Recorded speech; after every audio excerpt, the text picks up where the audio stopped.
Huawei's newest top-tier flagship device, the Mate 30 Pro. First, let's see what's inside the box.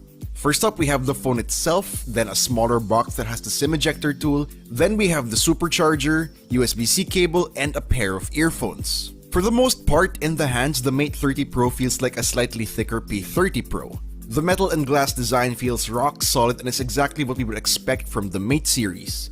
The camera-focused design language on the back comes from the same DNA as last year's Mate 20 Pro, but now looks cooler and more futuristic.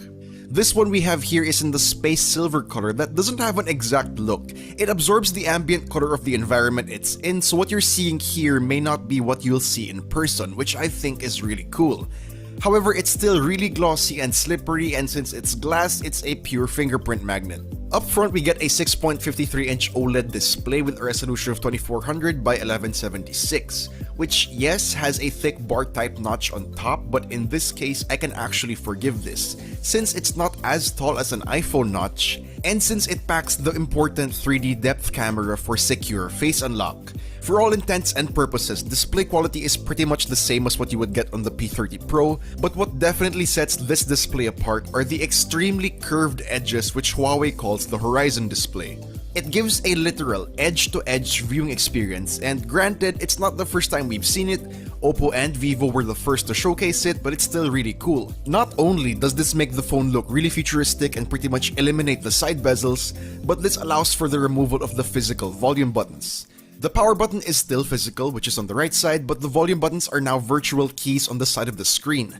The haptic feedback feels great, you can configure them to appear on either side, and sliding up and down to adjust volume feels great. Other nice features of the display are the acoustic screen for taking calls, and it makes for half a front-facing audio experience, and an in-display fingerprint scanner. Up top, we have the secondary microphone and an IR blaster, while down at the bottom are the hybrid SIM tray that supports either 2 nano SIM cards or replace one with the proprietary nano memory card.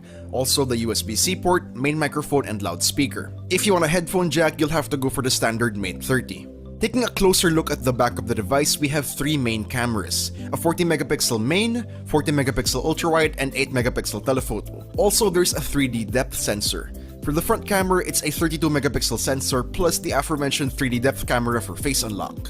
Do stay tuned for our full review for a complete evaluation of this beast's cameras, but for now, check out these sample shots.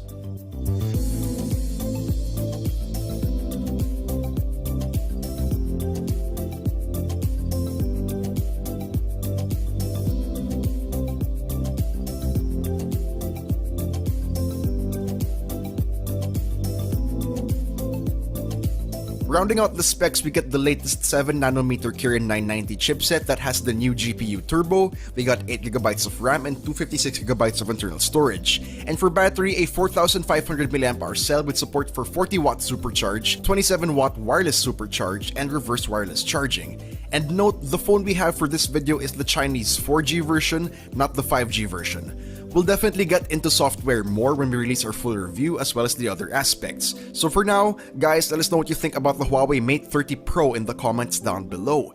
And if you enjoyed this video, please do drop a like, subscribe to our YouTube